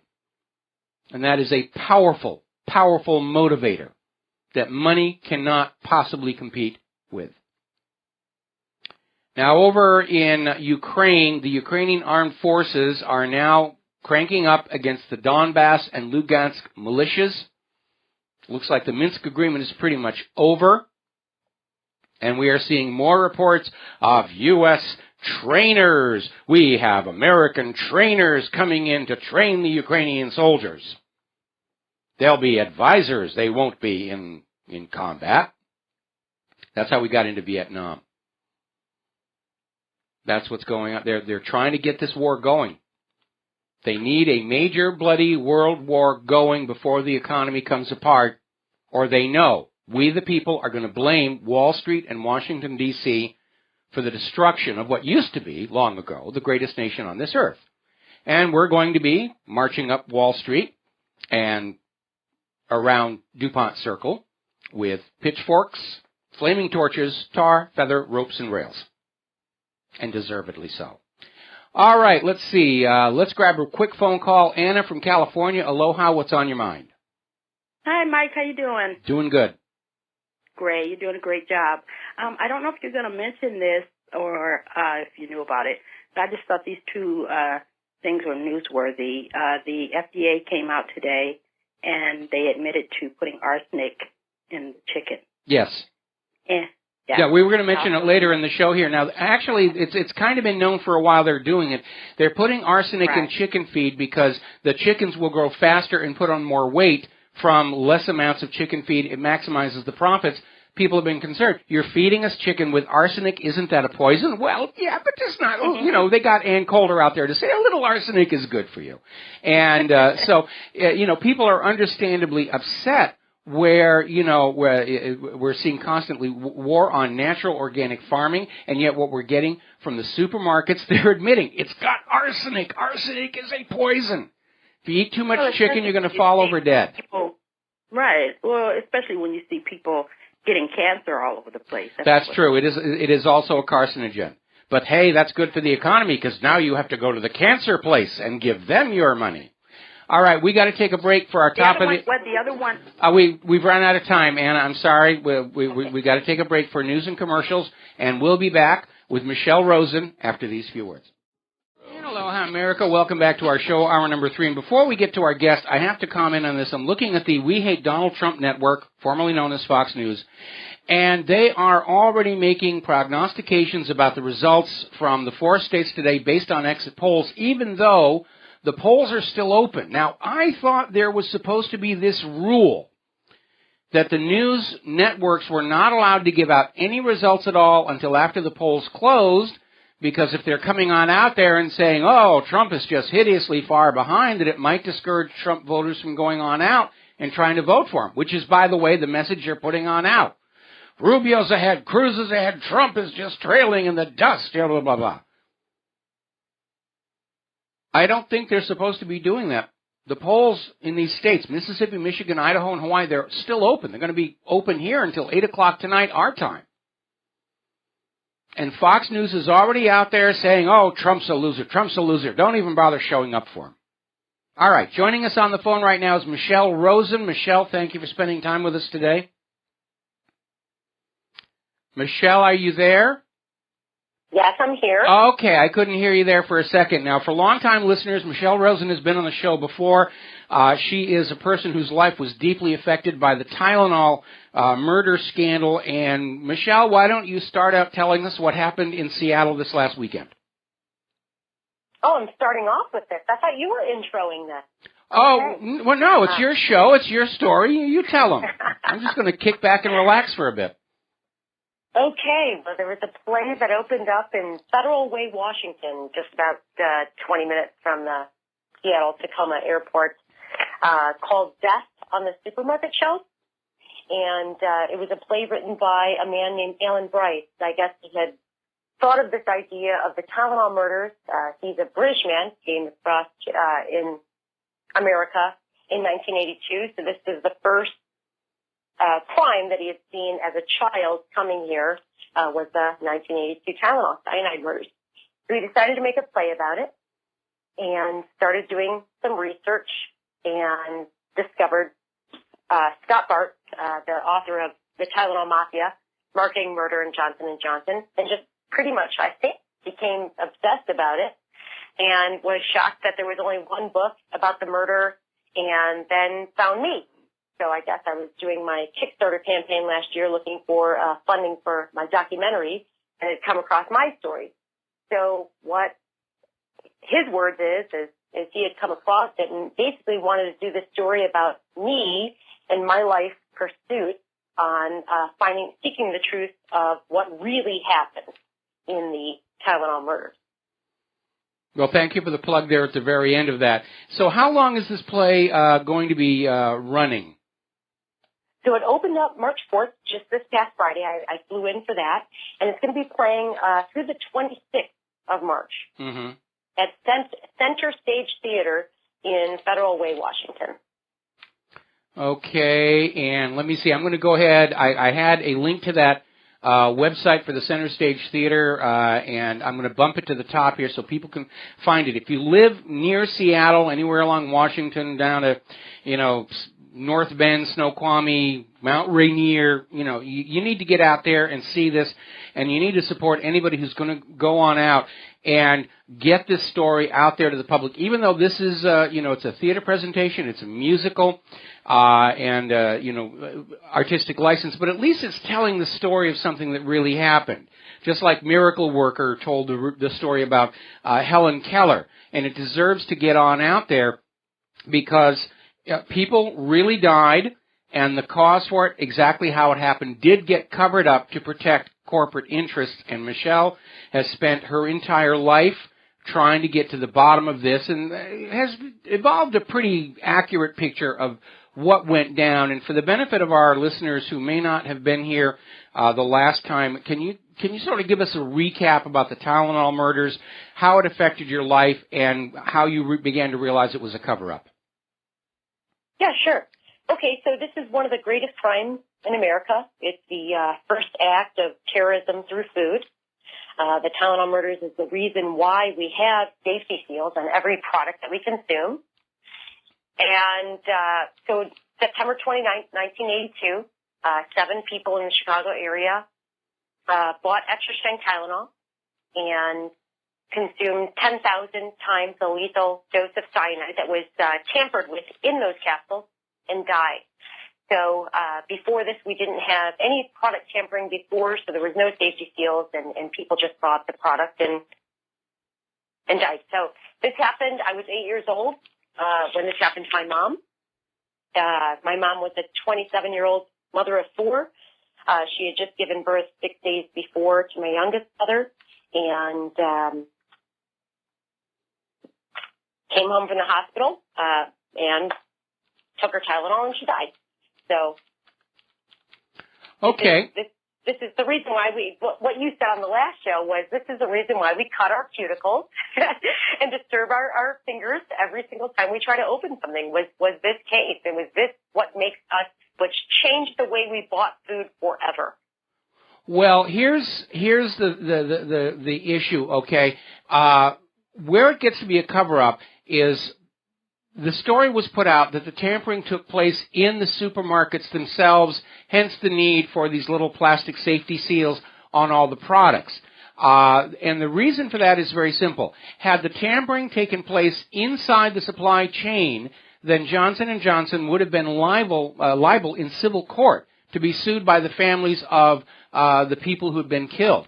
And so basically Johnson & Johnson had a vested financial interest to put on out that whoever tampered with the Tylenol was out there at the supermarket level after the Tylenol had left their control, and obviously people in the FBI and the police went along with it because Johnson & Johnson is a really powerhouse corporation. They pay a lot of taxes. They make a lot of money.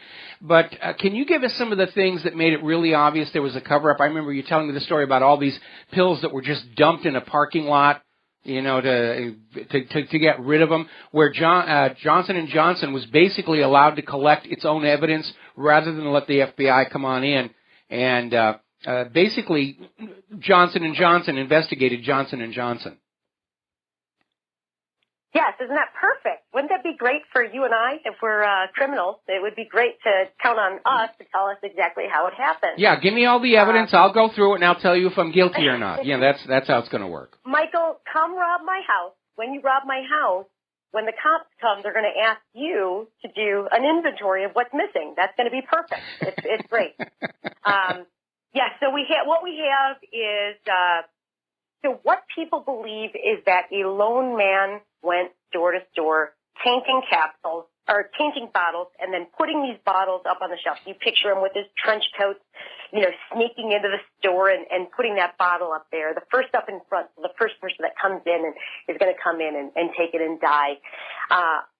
What in the research that I found, and I had no idea, Michael, I had no idea about any of this. I had lived my life without my mom. I had watched her die. I had no idea until the reactivated case in 2009. I didn't realize was a plot, but the reactivated case in 2009 had made me find a man named Scott Bart, who was an ex-Johnson & Johnson employee in New Jersey. And he had uncovered the fact that this had to have happened in distribution. He had worked for the company. He understood the distribution channel well. And what the media all these years has made the people believe, and Johnson & Johnson, of course, too, with hand in hand, FBI and FDA just kissing and bootlicking as much as they possibly can to get this story out there, is that we all believe that this was a madman going store to store. And what Scott had uncovered was this had to happen in distribution. Well, we never would think that because the media, who didn't do their jobs, the prostitutes that we have for journalists, never looked into distribution. Okay, Michelle, have to pause here. 4 minutes for a commercial. Want to come on back and talk about distribution and how that figures into the case. We'll be right back.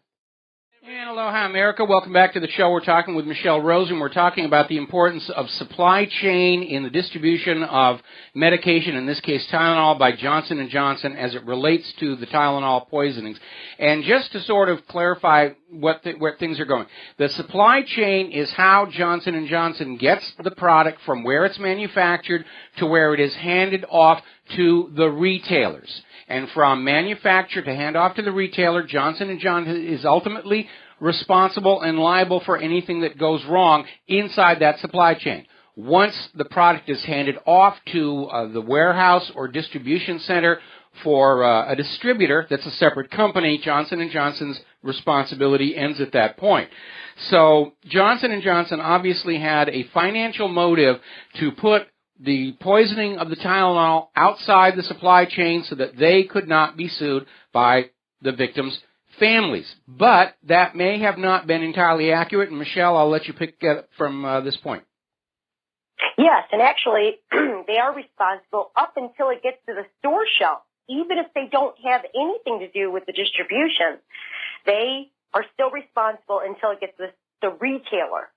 So that is where we're finding the research shows that the tampering had to have happened at a point of distribution, repackaging in Illinois.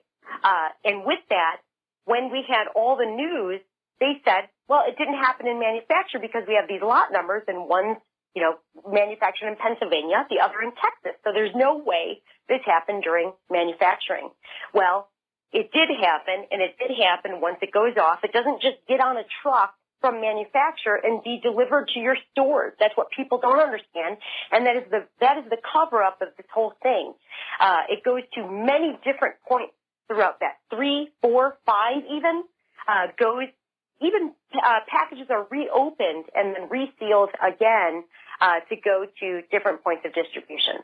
So they are liable all the way up to retail, which is why we've got the madman going store to store. It's always the one white male, mid-30s, lone nut that does everything in this country, right? Yes.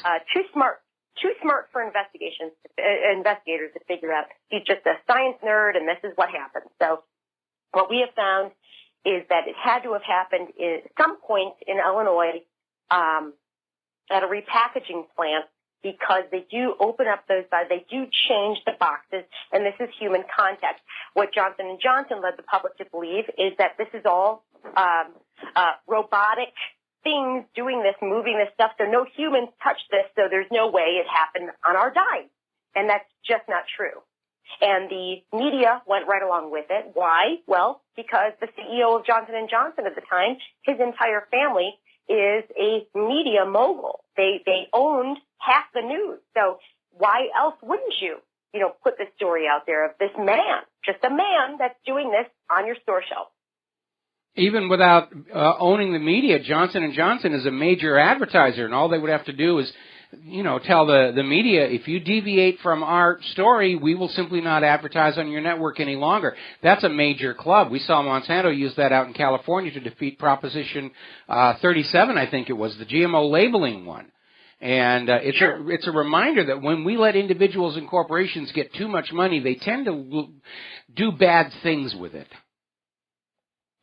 Well, that's no doubt. And with this, it's just sad, because if you really think about this in the way that it happened, Johnson & Johnson had spent well over $300 million in marketing after the murders to get their new safety-sealed bottles back on the shelves.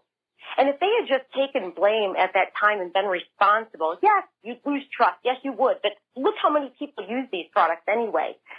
It's just an example to show you when 99% of the market share just isn't enough. They can't deal with losing out on any of Wall Street. Nothing.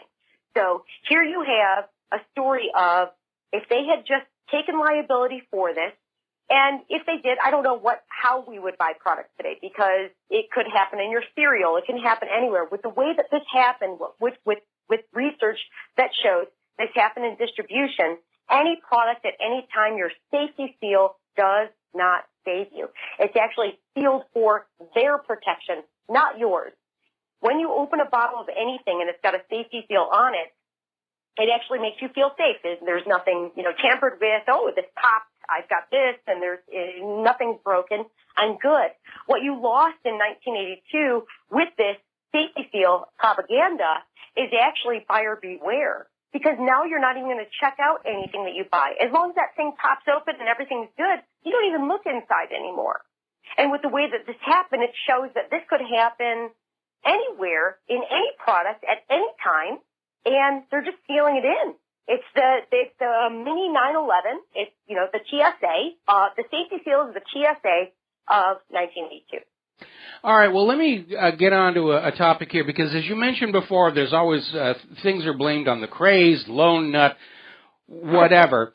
And when I first heard about the Tylenol murders, the first thing I thought is, this is somebody who wanted to actually murder somebody intentionally and killed a lot of other people to make it look like it was random to keep suspicion from falling on him or her.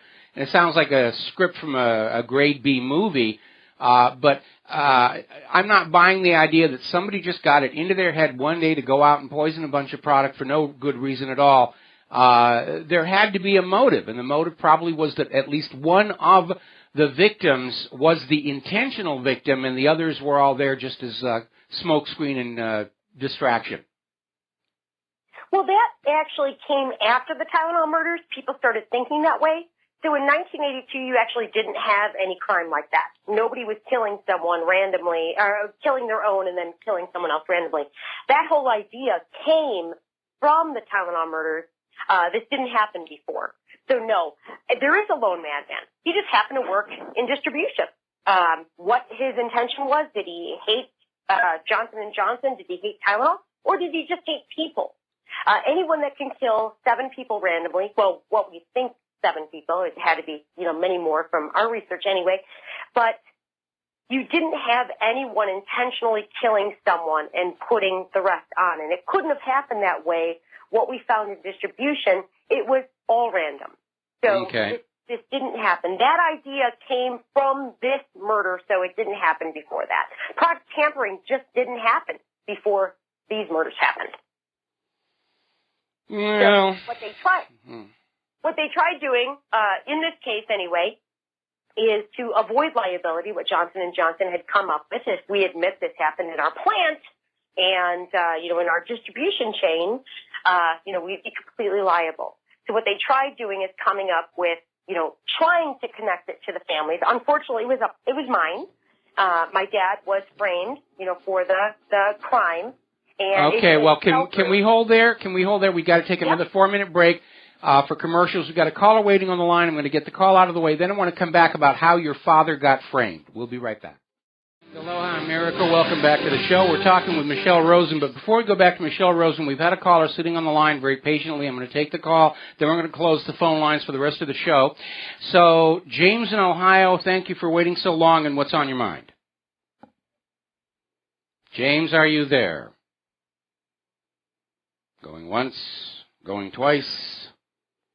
Okay, I guess James fell asleep, so we're going to let him go, and we're going to go ahead and close our phone lines for the rest of the show. So I just got an email from somebody reminding me about this story we ran on What Really Happened not too long ago, how Johnson & Johnson got hit with $72 million in fines over the fact that they were using baby powder made with talc, a known carcinogen, and they were using it after the fact that it was a carcinogen was known, just like we have Monsanto is out there using glyphosate and GMO, even knowing that they're probable carcinogens. So now let's go on back to the aftermath of the Tylenol murders. You, Michelle, have had to go through the painful experience of watching your mother die from cyanide poisoning, and then Johnson & Johnson tried to frame your father for this? Yes, they did. They had to make it where it was a victim's family member because otherwise they'd be liable. And with this email that you just got with the $73 million loss that they had, it was one woman out of Alabama with this talc powder. She just died at like 62 years old or something like that. And they've known for decades that this talc powder was a carcinogenic. They've known this, and they continue selling it. Don't quote me, but I believe it was 2012 that Johnson & Johnson had released their baby products altogether had cancer-causing carcinogens, and they promised by 2018 they would remove these. And so this is what shows you they are the most admired lawbreaker in U.S. history, where they get away with this, where you've got these products that kill people, which are without cyanide. They're just killing people, and they get away with it. So the framing of my dad is what I wanted. I did not know this. My dad was a great dad and never brought the stress after my mom died. Just wanted to live a normal life, 4 children, and wanted us to do this. Once I started my research in 2009, I discovered from Scott Bartz, the author of that book, I discovered what they were trying to do is make it a family member so they can avoid liability of the guy going store to store, so they can make it a liability to the person and kill all these other random people instead of, it happening in the distribution. So what they did was my mom had just given birth, like I said earlier, a few days before. She had left the hospital actually with the extra strength Tylenol. So with her leaving the hospital dispensary with that extra strength Tylenol, a 1-day dose, 8 capsules, 6 of them happened to be tainted. I can't imagine how many people in the hospital died that day. But anyway, my mom, 6 out of the 8 were tainted. She took that and she died. So with her doing that, what they needed to do was frame my dad to make it look like he had done this, because otherwise the cover-up of my mom getting hers from the dispensary, which no lone madman could break into a hospital dispensary, would do. So my dad thought he was coming into an interrogation, and thought he was coming in to help. He didn't realize he was coming into an interrogation. And when he was confronted with this, he said, just give me a lie detector test. Well, that was the worst mistake my dad ever made, because, really, it's junk science and they could really get you. They got him all riled up first, and then he took it, but he happened to pass. So when he passed, of course he passed, because he had nothing to do with it. The whole thing went underground, and they didn't know what to do next. So what they did was, ignore this whole family thing. They let that whole thing go because they couldn't frame him properly, and then, went on with the madman going store to store theory. Yeah, but as you point out, the hole in that one is that your mother got her Tylenol, her tainted Tylenol, from the hospital, not the drugstore. And yes, no media will ever tell you that. And obviously this far removed from the events, the records are going to be very difficult to come from. But as you point out, there had to be somebody else in that hospital who got sick now and died. And now we know that there were a total of 7 victims that we know of. Yes. Okay. Yes, that we know of. Obviously, if 6 of the capsules your mother had turned out to be tainted, then obviously there was a lot of tainted material out there that had to be grabbed and brought back. But it would almost sound to me like we're understating the number of deaths from this circumstance. There may have been other deaths on those same days that were ascribed to some other cause entirely. But again, if they were handing these things out in the actual hospital, then there had to be some additional deaths there. It would almost make sense. Right. Actually, the author, Scott Bart, he had done some statistics analysis, and I actually sent those numbers to a PhD in New Hampshire of statistics analysis, and I asked him to do a run on these numbers. You have 7 healthy people between the ages of 12 and 35, all died in the same afternoon. How that happens, the chances of that, with those people all taking their first dose of Tylenol, except for one, a woman in Elmhurst that was on her fifth Tylenol or something, that when she finally died. But the ages of 12 and 35, all in the same afternoon, blah, blah, blah, blah, blah, blah, ends up being that the numbers would be there had to be at least 305 tainted bottles on the shelves at that moment for this many people to have taken them in this way. And that is reviewed by a PhD and says 305. That's it. That's the absolute minimum number of bottles that had to be on the shelves that were tainted for these people to have taken these ones at these times and all died on the same day. Now, my recollection... And it's disturbing.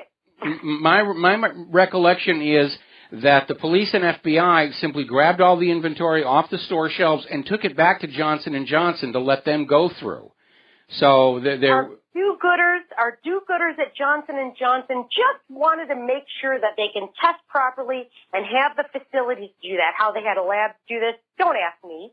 But yes, we've got our... so in the first time in history, you actually have the liable suspect, the criminal. You've got criminal evidence actually handed over. So you have Johnson & Johnson representatives at every police station, everywhere, collecting evidence that came from store shelves, that came from people turning them in, and then they took them back to a lab.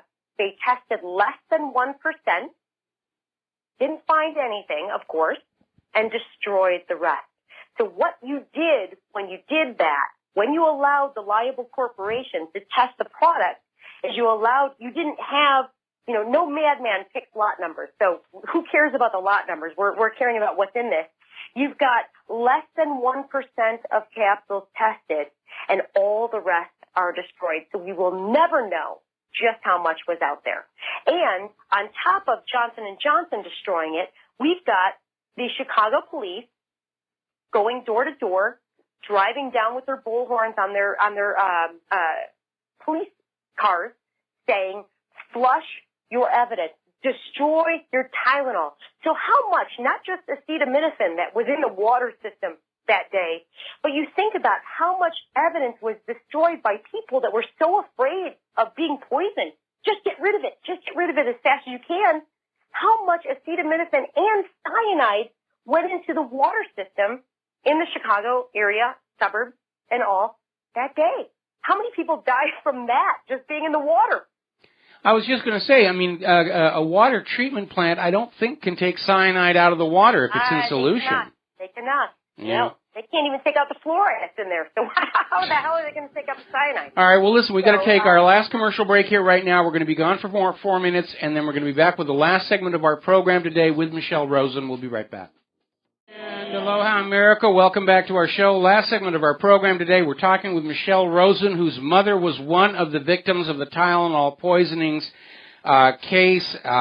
Huge cover-up trying to protect the financial interests of Johnson & Johnson. Tried to frame Michelle's father and make it look like he had decided to murder his wife just after she gave birth to one of her children. And again, it's like we see with this shaken baby syndrome, which seems to be vaccine damage, but it saves the vaccine companies money to send innocent parents to prison for shaken baby syndrome on top of the trauma of having lost their child.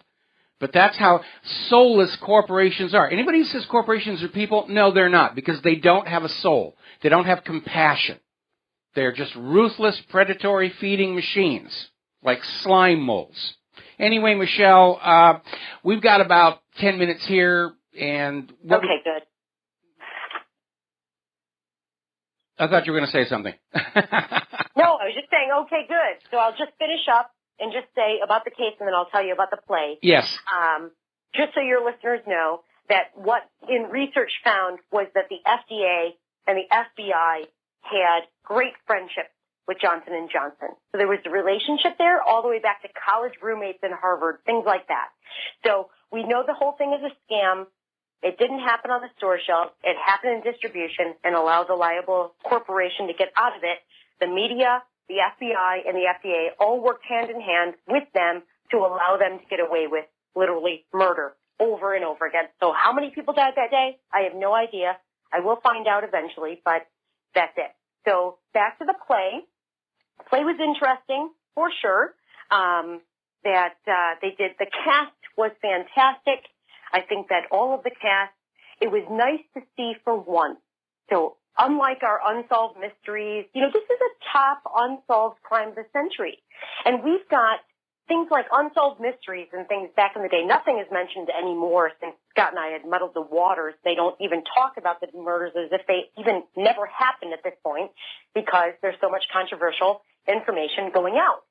Anyway, it's nice to see a play that actually portrays Johnson & Johnson as the evil empire that they are. So this is all, the writer had taken all of this from Scott's book. So this was great. But, so it was nice to see that. And as I went to opening night, I flew out to Seattle and I went to opening night on Friday and I wanted to watch it as a person who didn't know anything and watch the play that way. And I couldn't do it. I just couldn't do it just because I'm a main character in the play. So yeah, I was watching that and I could not be a person who didn't know anything. So I watched it the first night and then, was impressed, with a lot of it. And then the next night I went on Saturday and watched it again as a person that didn't know anything. It was actually much easier to do that way.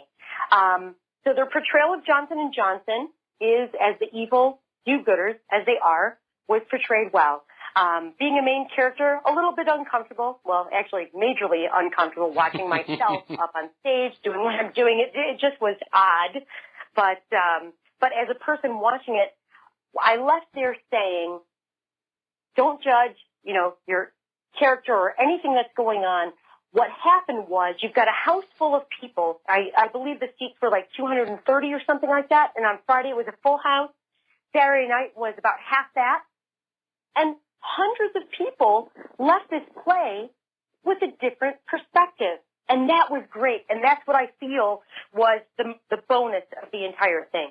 And what Scott and I have done over the years with our interviews, Scott with his book and everything else, you can't commit to a 500-page book. Not many people find it. But you had a 2-hour play that actually portrayed Johnson & Johnson They did not exploit the victims, which is what any sort of TV show has ever done in the past. It shows the people popping the pills. Let's drop down to the ground. We show some, empty store shelves of Tylenol being pulled, and that's it. This was the first production that took, based on the book, was able to make a production that showed there's something evil and sinister going on. And even though it didn't portray it exactly like I would like it to be, there's a lot of changes that I'd like to see before it moves forward. It shows that there's something wrong here. The investigation is wrong. The FBI is wrong. Everything is wrong. And that I guess, is the most important part. Okay, well, I found the announcement of the theater group. I posted it up to the top of the main page so people can go there, and it just says, attention people in Seattle, and then you click the link, and it'll take you to their website for the Center Theater Group, and you can, please make an effort to go over and see this show. Now, we've only got a few minutes left, and I have a question I've been kind of wondering about for a while. For the longest time, there were documents that were being withheld under the theory that this was still an open investigation, and then there was the FBI was going to close the investigation, and you and Scott were prepared with Freedom of Information Act requests to obtain all the paperwork, and then there was some kind of a weird double shuffle where they gave the case back to the original police jurisdiction, and they're keeping it open so that you can't get the documents. Where's that story right now? It's still there. I'm working on it. I think it's going to be easier to get it out of local hands and put the pressure on the Arlington. It's in Arlington Heights, Illinois, right now. It's a suburb of Chicago. I think with our hard work getting the jurisdiction, which FBI originally, just so your listeners know, FBI never had jurisdiction over this case. But because of that friendship, normal local police officers do not have a relationship, and they don't have the corporate interest that the FBI does. That revolving door that we have.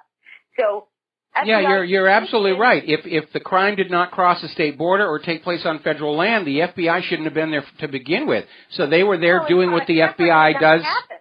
They were there doing what the FBI always does, covering up, whether it's Tylenol murders or the murder of Vincent Foster. That's what their job is. Right. The FBI did not have jurisdiction here because back then, since product tampering had never happened before, it was a Class C misdemeanor, and the local police officers should have taken care of it. FBI swooped in day one, molded the story the way that they wanted, and saved the corporation from liability. Okay, so over the years, Scott and I, every interview that we did, from you to everyone else that we did, we just kept talking about that jurisdiction. They don't have jurisdiction. Well, after 31 years, after they destroyed all the evidence and everything that they did, they handed all of the case back to local hands, which is completely odd, but they did that. And so now we've got a well-groomed police chief that takes all the calls, fields all the calls. Even if I call, I cannot get any information on this case. All documents are sealed because of the Freedom of Information Act allows any documents after 25 years of a case that goes cold. I have every right to find out and see any documents that happened. When they reactivated that case in 2009, what they did was seal those documents up from public eye, under lock and seal for the next 25 years. So all they do is have to do that a couple of times, and then you end up with, it's so old nobody cares. Well, I care because obviously it's my mom, and I care about all the other victims, and I care about their families.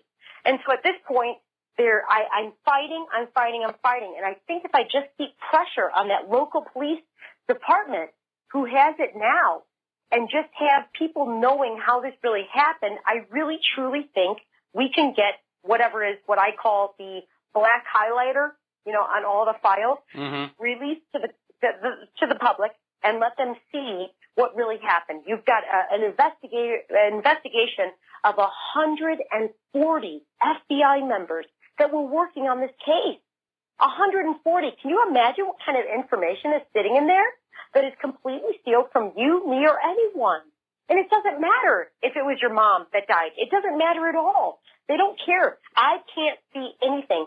And they will tell me if I called right now live on the air and said, can you tell me what's going on with the Tylenol murders? They'll say, we can't tell you that. It's an open investigation. Yeah, okay. Well, listen, Michelle, I hate to cut you off, but there's the music playing in the background, and we have to head on out of here. Good luck with the show in Seattle. If you live anywhere around Seattle, please check out the Center Stage Theater Group and go and see Death on the Supermarket Shelf. We'll be back tomorrow here on the Genesis Communication Network. Aloha, America.